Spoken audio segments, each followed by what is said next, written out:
Hi everyone, welcome to Mizora. This is a new series I have started, and every month I'll bring you the top 5-6 news or article which are related to Lean Six Sigma. And this month for July, that is, I have found about 4 to 5, 6 articles which are good enough to be shared with all of you. So let's get started. The first article is rethinking what is possible in merger and acquisition.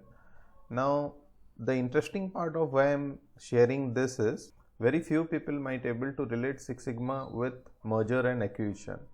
Now, the author has tried to relate the current scenario into the legal world. So we are in we are in period of immense change in the legal world, and also he shares the application of management approaches to legal services like project management, Lean, Six Sigma, all these things, right? And what he is saying is a few years ago the promise of this changes greatly exceeded the reality as technology failed to measure up the tried and true ways that law has been practiced for decades, especially big law. But change accelerated the technology, and the application of management approaches improved consistent with much touted exponential growth curve of Moore's law. Right now, I am not going deep into it, but what he is talking about here is what problems can we solve, what problem we can solve now that we could not solve and which were too much expensive, right? Then he has highlighted the problem with traditional M&A, that is with law, and finally rethinking what is possible. Here he has shared Lean and Six Sigma along with myriad of other approaches are time-tested ways in which companies outside of the legal industry have improved cost efficiency. So here he is talking about what improvement he has seen across. Having the right information at right time is a game changer. Now here the process relation comes.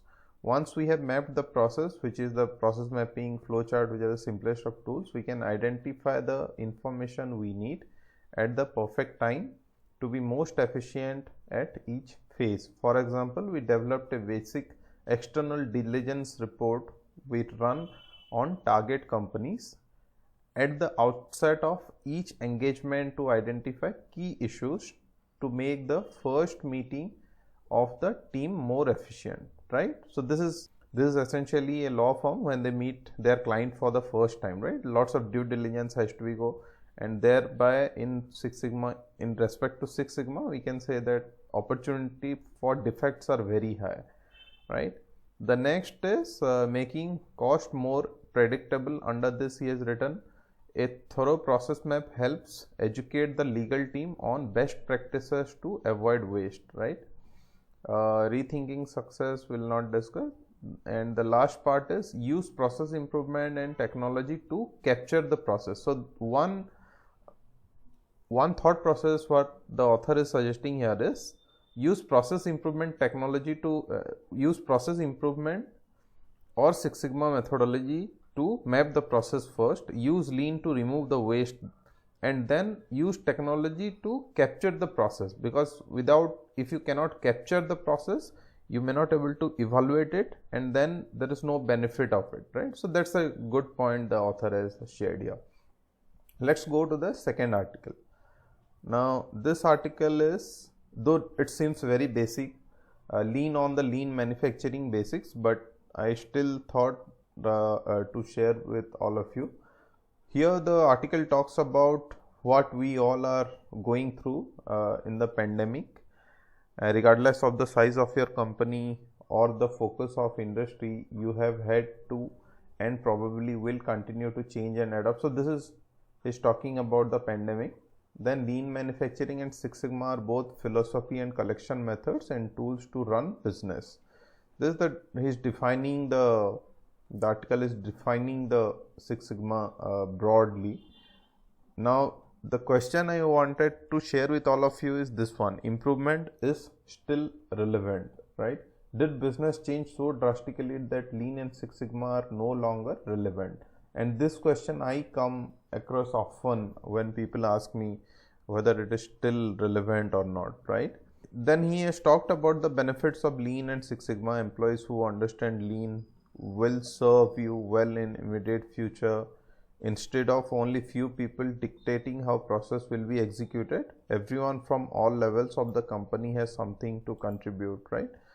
And now another interesting point what he has made here is social distancing and face masks affect the way you apply Lean, because Lean is all about people, right? You will need to establish greater distance between worker, which will introduce wasted motion and transportation. So you look for the best way to maintain distance and still be effective as possible. So this is the biggest change now we will all experience. We always have been trained in Lean. The methodologies is around people, even movement of the people itself is a waste, right? But now people are not close enough. Either they will move or they will not move totally, right? So that is a radical change which might come into Lean, either because of this pandemic or we might start thinking differently. Are flexibility and consistency at odds? This is just a question. Lean and Six Sigma promote consistency. They also promote flexibility. Aren't these statements odds with one another? Yes, absolutely not. I also don't think so. I think this is just a discussion point and life goes on. So that's about these two articles. Moving on to next one. Now this is from some organizations where they have shared their article, and this is Department of Safety and Professional Services has revamped its plan review process. Now why I am sharing this is, this news article talks about how they did it and how much time it took them, right? For example, we looked at everything and explored anything that could help us leverage staff more effectively and efficiently, serve our customers more equitably, and do our job not only faster or better. The changes we implemented are good for Wisconsin. So this is the company they are talking about. But what they did, the department used the Lean Six Sigma approach to identify barriers, redesign the systems, build in focusing thresholds, and replace legacy tools. Legacy tools mean what we have been using for age old, right? Decades old tools. The department improved plan review turnaround time across the board and upwards of 70% in some areas. For example, commercial building plans are being reviewed and returned in 5 weeks. The department is turning around plumbing plans even faster. Those are taking 3 weeks. So they are working on process improvement here. This internal process redesign is the first of 3-phased approach to improve the plan review process and better serve the customers. So the organization is taking a 3-phase approach to improve the plan review process and better serve customer. Customer is the focus for them here, right? That's it for this. And somewhere I had written here, it took them almost 2 years to do that, I think. Yeah, after an extensive 2-quarter study. I'm so sorry. This is not 2 years. This is 2-quarter study and pilot, the Department of Safety. So this sort of a activity where you have to understand a process, redesign, it is taking about what, 2 quarters, right? So that itself shows what amount of time you need to invest on that, right? Next one is this is thinking outside the pandemic. This article, there are only 2 points, but very important points. This is what I was talking about earlier. Virtual is here to stay as a component of learning, right? So, but this is something I would not have subscribed to personally had pandemic conditions not demanded it. But the response from customers has been overwhelmingly positive. We are anxious to be back on site with our customer in the Gemba.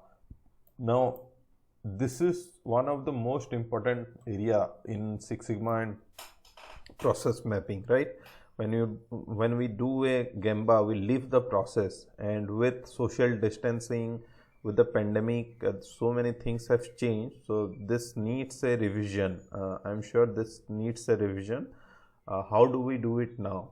I personally do virtual Gemba. Either I take videos from a distance or share the screen of those technical guys who are working on a software project, right? So I try to reach as close to them as possible to do a Gemba nowadays. Let's move to the next article. Okay. Why low-code platform could be the new normal. Here the author talks about, it is fair to say the business function drive operational excellence, automation, standardization, and Lean Six Sigma, among others, were all intended to cut down on non-essential or wastes. Ironically, some of this area mentioned above within businesses are so significantly impacted with COVID-19 outbreak. So what has changed? So what the author is saying here is so many things has changed, right? So many things has changed here in pandemic, and even we don't have some teams nowadays. There is no process excellence team maybe, right? In so many organizations. So that's another problem for everyone, right? It is evident that business are fighting for survival and there is no appetite for large scale transformation programs. Earlier we used to have transformation programs, but now we cannot have it, right? Because organization doesn't have budgets. So for example, in case of a software environment, what they are trying to do is, low code platforms do not want end-to-end automation of any process flow. So what the author is trying to say here is, instead of going into a development, in case of IT sector, instead of doing some development, it is better to use some low codes platform which do not need any development, right? So you eliminate entire process mapping, everything, either you outsource everything, but low code itself in a way removal waste, right? The development, if we consider development as a waste, why do we develop when we have something else available? Then low code can be the solution in terms of a lean practice, right? So that's on this article. Let's go to the next one. Our next article is on the productivity, safety, resilience, how global Mike Award winners TATA Chemicals harnesses knowledge management, right? And this is a discussion between Dr. Richard Lobo, who heads the strategy and business excellence, right? Now, first to understand from him the what was TATA Chemicals journey. We began in early 1950s with documentation of processes and codifying a standardized approach for operations and workplace safety. The momentum gained acceleration from then on, and by the late 1990s, we were building communities of practice using ISO protocol and process audits at the foundation, right? This is interesting to know that companies like Tata Chemical have ISO protocol and process audit as the foundation. He has not talked about lean or anything. By 2000, we adopted structured transformational programs aimed at proactive cost focus, agile execution, collaborative innovation, and all these things, right? Many of this program harnesses cross company communities and open innovation. Now in another questions, now here he has been asked, what are some communities of practice, COPs, you have that involve knowledge input from external members? Are you also using crowdsourcing? Though this is not related to Six Sigma or Lean, but I wanted to take this point, how they are working. So community of practice, they have some knowledge management team as community of practice, and we leverage COPs extensively across our organization. They cover, so COP covers Lean Six Sigma also, right? So whatever knowledge they have in Lean and Six Sigma, the community of practices covers that also. That shows you a little bit of how the organization has been working. Another question, it is said that KM helps incremental improvement, but big leap innovation requires different teams, process, culture. How are you structuring these two types of activity in your company, right? So this is interesting. There are multiple platforms to deliver incremental and step change or big leap, all delivered through cross-functional teams. So they have teams for each and everything. For example, structured transformation project with defined outcomes have Lean Six Sigma and business excellence focused program globally. They have something called as AIM, All Idea Matters, generate 3000 ideas per annum, delivered through Kaizen, TPM, TRIZ and theory of constraints.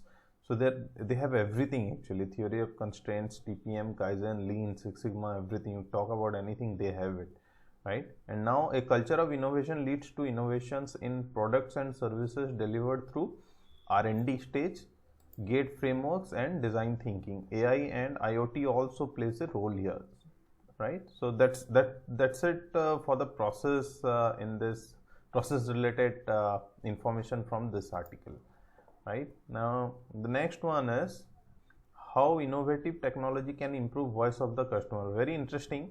So we always talk about voice of the customer in Six Sigma, right? Now when we talk about this sort of a environment where technology slowly but surely AI is taking ahead, and about 95% of our customer interactions happens now through channels controlled by artificial intelligence, and by 2025 I think this will be actually be 95% with very advanced level of interactions. Now we don't have advanced level of interaction everywhere, right? So the author has tried to highlight ways to put AI to use for VOC, right? This is what he has talked about here. So chatbots, we all know how chatbots can interact, but I don't think they are ready now to take over a human, but to certain extent it still can be using as a part of Six Sigma. Forbes reports that some companies have smoothed out customer onboarding process as well as initial customer experience by using AI to ground DMAC projects in customer expectations. This ensures that process improvement meet customer requirement and that onboarding process gets improved based on interpretation, textual unstructured content the process creates. Okay, so reducing customer churn. So this is broadly, he has talked about all the areas. The need to focus on understanding VOC and serving customer needs has not changed. Will Thill, co-founder of Point List, wrote that customers live in an omnichannel world. While many companies still struggle to manage customer journey across multiple channels, he writes that AI can provide an intelligent, convenient and informed customer experience at any point along the customer journey. It can lead to more integrated customer journey that feel more natural to customers. More or less it is, I also agree with this statements. The only thing missing here is, there are two things missing in this article, or it is not covered maybe. One, the customer requirement changes and AI may not able to detect that change at all. The customer needs and expectation changes, right? So that for that you need a structured evaluation, VOC evaluation process where you know exactly what the customer is in need of. The second one is measurement system analysis. Till the time we have something called a measurement error, even AI will have measurement errors, right? Because you are dealing with humans. Human won't respond to you properly when someone AI interacts with them, right? So measurement system analysis. For example, I can give you 5 rating even if I am not satisfied, right? Or it can also it can also happen that I can rate you 1 even if I am satisfied, right? So those sort of till the time we have error in measurement system, Six Sigma, Lean, all this process, VOC will be there. We may not able to replicate VOC through AI. Not entirely agree with this article. Okay, now the last one is, normally I go through about thousands of curriculums in different courses just to understand. This is not a news article, nor I promote this university, but I just wanted to share with you. This is a leadership course, and they have given a very good clarity here: building a culture that empowers staff, promotes continuous improvement, understanding the breadth impact a leader has. So this is a leadership course. What I liked about this is the duration of the course. This is about 2.5 to 3 months leadership course, which is very good. And why I am sharing this is, this gives you an investment what you have to do. For example, if you are going through a master black belt program, then you might as well have to invest about 6 months time in it, right?